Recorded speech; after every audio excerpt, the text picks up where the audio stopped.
All right, shalom, shalom. First and foremost, I'm gonna give all praise to Yahweh, by Hashem, Yahweh Shai, by Hashem Kakadash. Also, we'll give up honors to the elders and apostles of GMS that rule well and teach for forgiveness, 100% truth. All right, so this is a quick news and prophecy. I got this from the End Time Headlines. We're gonna read this article, and it says, Trump's top counterintelligence official just acquit and claims Israel drug the U.S. into war. All right. So it says Donald Trump's top counterterrorism official has resigned in protest over the Iran war, accusing Israel of pressing the U.S. into a conflict he says was built on lies. Joseph Kent, director of the National Counterterrorism Center, said Iran posed no imminent threat and the war was started due to pressure from Israel and its powerful American lobby, adding, "I cannot in good conscience support the ongoing war." Kent, who served under Director of National Intelligence Tulsi Gabbard, accused the president of reneging on the non-interventionist principles he campaigned on. Until June of 2025, you understood that the wars in the Middle East were a trap that robbed America of the precious lives of our patriots and depleted the wealth and prosperity of our nation. The former Army Special Forces soldier wrote in his resignation letter, "The time for bold action is now. You can reverse course you can reverse course and chart a new path for our nation, or you can allow us to slip further toward decline and chaos.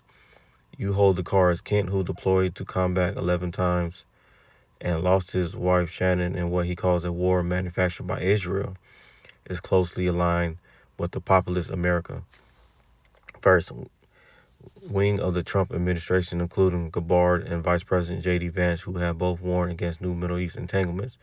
His resignation lays bare a widening split inside Trump world. Kent accused high-ranking Israeli officials and members of American media of running a misinformation campaign to deceive the president into believing Iran posed an imminent threat, drawing a direct parallel to lead up to the Iraq war.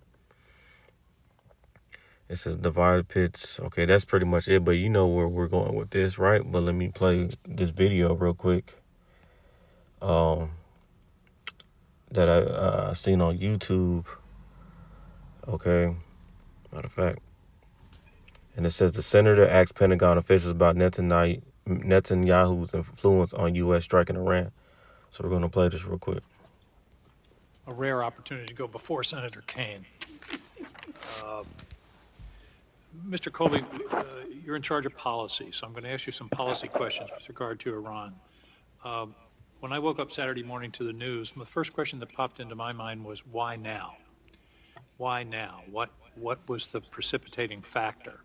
And there was discussion of an imminent threat of missiles. There was discussion of rebuilding the nuclear capacity, but none of those were imminent in any way. Yesterday, Secretary Rubio told us why now. In a stunning statement, we knew that there was going to be an Israeli action. We knew that that would precipitate an attack against American forces, and we knew that if we didn't preemptively go after them before they launched these attacks, we would suffer higher casualties. Have we now delegated the most solemn decision that can be made in our society, the decision to go to war, to another country? That's the implication, the breathtaking implication of Secretary Rubio's statement, which to me is the only explanation I've seen as to why this action was taken when it was. There were no objective facts on the ground that said this is something we have to do now. There were no missiles being loaded on launchers. There was not a nuclear bomb being rolled out. I'd like some response on policy. Is it now the policy of the United States that we're going to be taken into a war by the prime minister of another country? Well, sir, what I would say is, and I think Secretary Hegseth and General Kaine went into this yesterday, that it was, and the president has talked about this as well, it's the very rapid buildup and reconstitution of Iran's missile, ballistic missile, cruise missile, and one-way attack drone. But that's been going on for some time. The question is, why was it Saturday, Sunday? Well, I think there was a perception that this threat has been manifest. As the president said, they've been killing Americans for 47 years, and this is something where we can see this is going, and they're going to be able to have with this kind of missile shield. So do you dispute Secretary Rubio's statement? I think Secretary Rubio inadvertently told the truth the other day, that this was driven by Benjamin Netanyahu, and here we are in a major conflict. Do you not agree that that seems to be the precipitating factor? Well, I agree with you that Secretary Rubio told the truth. I wouldn't characterize his remarks. They stand for themselves. I know he's spoken a lot. The remarks I've seen of the president's, the vice president, the Secretary of War, the chairman of the Joint Chiefs of Staff, focus on the buildup of Iran's conventional missile I find it very disturbing that we're committing this nation to war based upon a decision by even though a staunch ally, and I'm a supporter of Israel, but I don't think anybody should drive our decision to go to war, but the interests of the United States. I think the president not the made our interest of another decision, country. Senator. That's my understanding. Sir? Certainly our understanding of the Department of War. The president made our decision. I mean, he makes the decision, obviously. Well, he made the decision, but it appeared to be based upon the fact that Israel was going to strike. And one of my questions is going to be at the hearing this afternoon, was any effort made to dissuade the Prime Minister? Prime Minister Netanyahu has been egging for an invasion of Iran for 20 years. U.S. presidents have consistently said no. And my question is, why now? Let me move on to something else. I'm very concerned about the president's words to the Iranian people. In his speech the other night, in his speeches back. All right, I'm going to stop it there, but you get the gist, man. So what you're seeing right now is, matter of fact, let's get that precept. It's Jeremiah 49:20. The least of the flock should draw them out. Okay? And that least of the flock was read here. It says, this Jeremiah 49:20.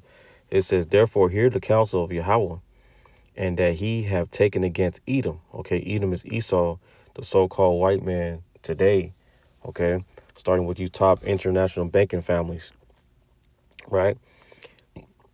For this is the counsel of the Lord that he have taken against Edom, and his purposes that he have purposed against the inhabitants of Teman. Surely the least of the flock shall draw them out. Surely he shall make their habitation desolate with them. Okay, that least of the flock is talking about those Israelis in that land. Okay, those small hats. Okay, you hear this talk about Israelis had drew America in this war. Okay, that's the least of the flock. Okay, the ones that are in those lands, there are Amalekites, those are Edomites. Okay, in accordance to prophecy, they were going to jump off World War III. Okay, and they was going to lead America into this war, and this is what you're seeing according to the prophecy. Okay, and you see how they don't have an answer. Okay, they don't have an answer on what's going on. Okay, but you gotta understand that Trump is taking orders. Okay, Trump is just, like I said, Trump is just a puppet, and he's getting orders from these top elites, okay, because those are the ones that's pulling the strings. Okay, so you got to understand that America doesn't run America.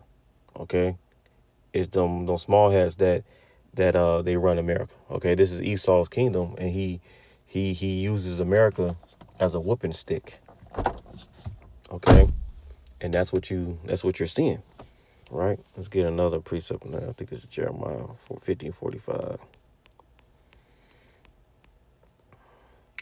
It says, Jeremiah 50:45. Therefore hear ye this counsel of Yahweh, that he have taken against Babylon. Okay, Babylon is associated with Edom. Okay, which Babylon is America. And his purpose, that he have purpose against the land of the Chaldees. Surely the least of the flock shall draw them out. Surely he shall make their habitation desolate with them. Okay. So, they don't understand what's going on. Okay. Trump is getting these orders, and he's asking why now. Okay. Saying that Netanyahu, he's been trying to push at this from years on and out years. Okay. But this is the time, okay? Because you got to understand that everything has to move according to prophecy, okay? And Trump is that guy. We believe Trump is that guy, okay?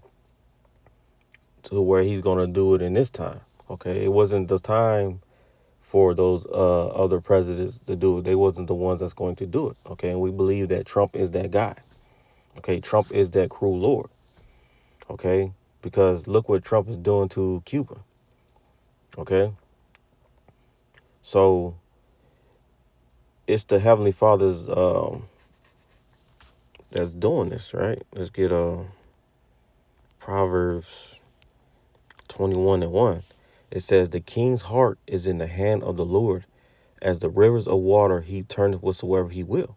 Okay, so the king's mind, okay, the kings, these modern day rulers, okay, is in the hand of Yahweh Bashan Shai, as the rivers of water he turneth whatsoever he will. Okay, so it's the Heavenly Father that is pulling the strings. Okay, going to a man's goings is of the Lord. All right, let's get that precept.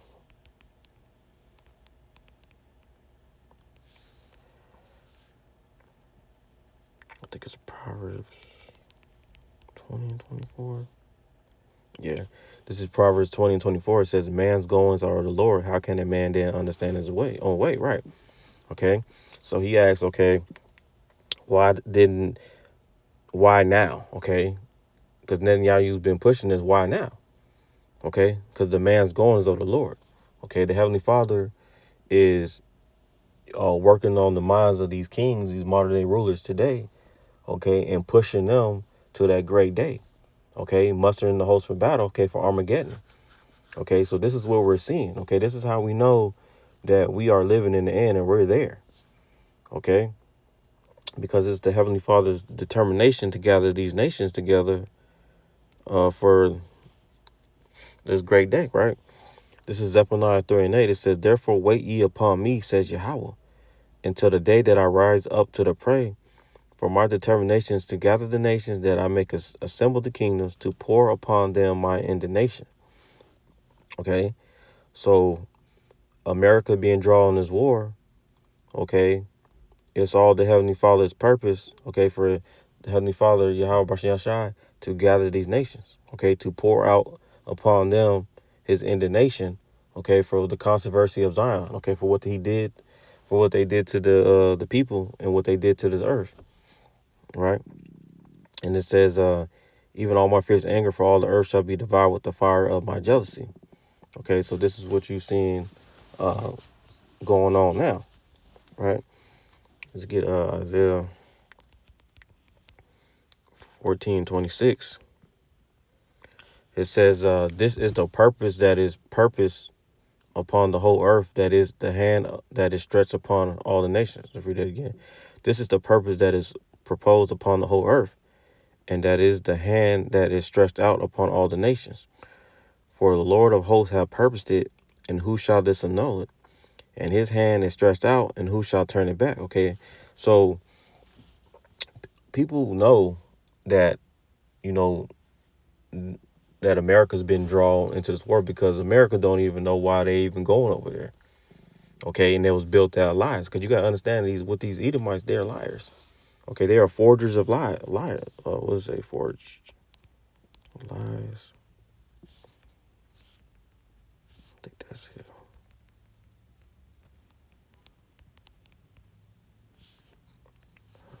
Let's see if I can find it.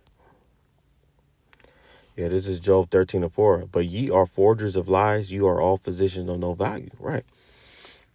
So here it's a big ass mess out here in Babylon, okay, which is America. Okay, Esau's, he can't hide his folly no more. He's being exposed. Okay. So now you got you got a lot of Americans like, man, why are we over there? We have no business over there. Why are we letting these small hats draw us in this war? Okay, but because they don't understand prophecy. Okay, this is all the Heavenly Father's will, is what is stirring this up. Okay, so this is what we're seeing. We're seeing prophecy jump off the map, right? Let's get Habakkuk 3. No, 2. It says Habakkuk 2:1. It says, I will stand upon my watch and set me upon the tower, and will watch to see what he will say unto me, and what I shall answer when I'm reproved. And Yahweh answered me and said, write the vision and make it plain upon tables, that he may run that readeth. Okay, these prophecies. Okay, make it plain upon table. Okay, break it down. Okay, break it down to where a baby can get it.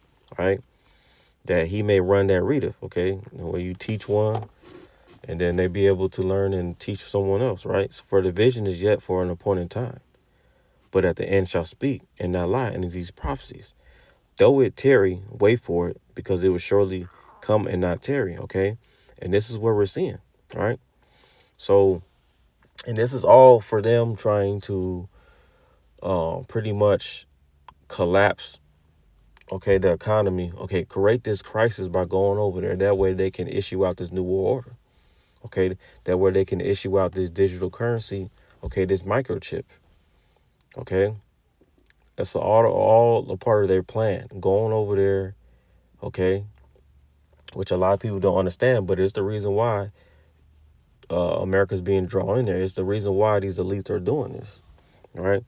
It says, verse 5, it says, yeah, also because he transgressed about wine, okay, his policies, okay, his, how you say, his ideologies, okay. He said he is a proud man, okay, and this devil is real proud, okay. You boast about your military, you think you can't go down, okay, your pride has deceived thee. It says neither keep it at home, okay, always in somebody else's country. Okay, have no reason going there. You find ways to, how you say it, go in there and lie, okay, on a particular nation, or say that they're doing this and doing this just to justify your actions and going in there.